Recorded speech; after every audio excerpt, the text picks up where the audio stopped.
नमस्कार। आज हम बात करेंगे फैटी लीवर। फैटी लीवर वैसे कोई समस्या नहीं है, कोई समस्या सीधे से देता नहीं है, लेकिन ये एक ऐसा आस्तीन का सांप है जो धीरे धीरे हमारे लीवर को नुकसान पहुंचा के और हमारी स्वास्थ्य के लिए जटिलताएं और बहुत ज़्यादा घातक साबित हो सकता है।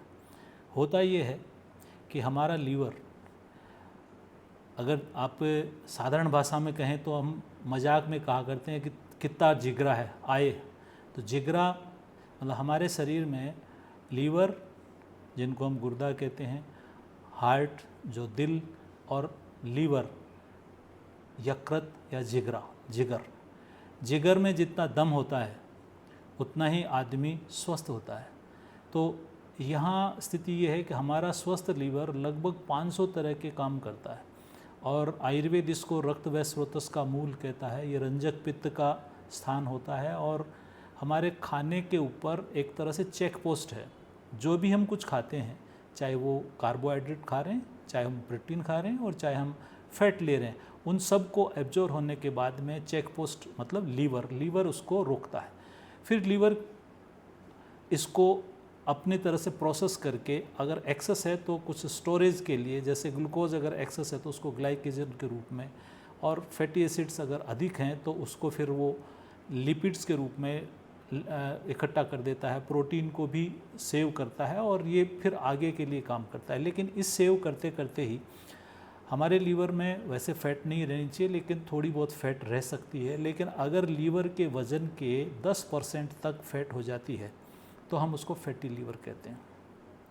ये फैटी लीवर अगर इसकी प्रिविलेज देखें तो भारत में जो नेशनल लाइब्रेरी ऑफ मेडिसिन की रिसर्च या उसके सर्वे के अनुसार देखें तो 38% पेशेंट्स फैटी लीवर से पीड़ित हैं, और एक अध्ययन के अनुसार शराब पीने वाले लोगों में 46% लोगों में फैटी लीवर पाया जाता है। फैटी लीवर में होता यही है कि फैट कलेक्शन हो जाती है, पहला चरण। दूसरे चरण में वो कलेक्टेड फैट, वो जो फैट है वो धीरे धीरे वहाँ स्वेलिंग करती है और हेपेटाइटिस डेवलप कर देती है। हेपेटाइटिस के बाद में वहाँ फाइब्रोसिस हो जाता है, और फाइब्रोसिस के बाद में सिरोसिस हो जाता है। यहाँ आके गंभीर परिणाम होते हैं, और सिरोसिस अगर लंबे समय रहती है तो कैंसर में बदलने में देर नहीं लगाता। इसलिए फैटी लीवर को साधारण ना समझें। अब देखिए, फैटी लीवर का जो पहला चरण होता है, जब केवल वहाँ फैट का जमाव होता है, वसा का जमाव होता है, उस समय में ये कोई लक्षण नहीं देता है, बहुत साइलेंट रहता है। लेकिन जैसे ही ये आगे बढ़ता है, इस पूरी प्रक्रिया को 3 से 4 साल लगती है। एक दिन में फैटी लीवर न होता है और न ठीक होता है, इसलिए हमें इसके ऊपर गौर करने की ज़रूरत है।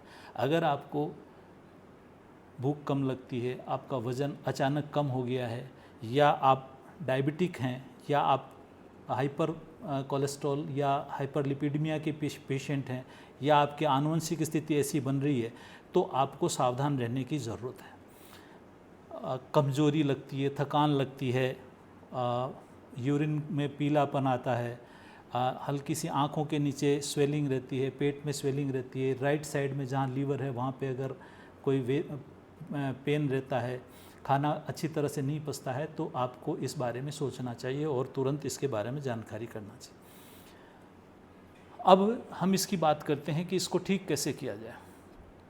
तो जो सबसे पहला है वो है कि आप अपने वज़न को नियंत्रित करें। अगर आप ओवरवेट हो रहे हैं तो आप अपने वज़न को नियंत्रित करें। वज़न को नियंत्रित करने के लिए बहुत बढ़िया तरीका है कि आप थोड़ी सी एक्सरसाइज करें, आप साइकिलिंग करें, आप मॉर्निंग वॉक करें, एरोबिक एक्सरसाइज करें। कुछ आसन भी हैं, हलासन है, उत्तान पादासन है, ये ऐसे मंडूकासन है, ये ऐसे आसन हैं जो लीवर को सपोर्ट करते हैं और वहाँ को एक्टिवेट करते हैं। तो आसन के द्वारा आप अपने आप को कंट्रोल करें। इसके बाद में एक जो और बड़ा बिंदु है वो ये है कि जितनी भूख है उससे थोड़ा सा कम खाएं। इसको आयुर्वेद कहता है मित आसन। हम हित भूख, मित भूख, काल भूख, तो अच्छी चीज़ खाएं, और सबसे बड़ा है मित। आजकल जो देखा जाता है, हम ओवर डाइट करते हैं। उस ओवर डाइट के दौरान जो भी खाना खाया हुआ होता है वो एक्सेस होता है। हमें जितनी ग्लूकोज चाहिए उससे हम ज़्यादा ग्लूकोज ले रहे हैं, जितना हमें फ़ैट चाहिए उससे ज़्यादा हम फैट ले रहे हैं। तो वो जाएगा कहाँ? वो स्टोर होगा और वो फैट स्टोर के रूप में ही फिर फैटी लीवर को जन्म देगा। इसलिए जितनी भूख हो उतना कम खाएं। काल भोजी। अधिकतर लोग अजीर्णासन और अध्यसन, मतलब पहले का खाना खाया हुआ पचा नहीं, हम दोबारा सा खाना खा लेते हैं, या हम खाने का टाइम तो हो गया लेकिन पहले वाला खाना जैसे ऐसा फिक्स कर लेते हैं हम सुबह इतना शाम को इतना, ऐसा नहीं। आप अपनी अग्नि को देखें, आपको कितनी भूख है, जितनी भूख है उससे आप कम खाएं। ये इनिशियल आपको करना चाहिए। एक और बहुत बढ़िया इसमें तरीका है, वो है उपवास। उपवास का मतलब है लंघन। ऐसा नहीं कि मैं आज मेरा उपवास है, आज तो मैं मावे की चीज़ खा सकता हूँ, ये आटे की नहीं खाऊंगा, ऐसा नहीं। उसमें हमको हल्के से कोई फ्रूट्स ले सकते हैं, सूप ले सकते हैं और गर्म पानी ले सकते हैं। ऐसा करके हम उपवास करेंगे। अगर सप्ताह में एक दिन आप उपवास करते हैं तो बहुत सारी फैट डिजोल्व हो जाती है।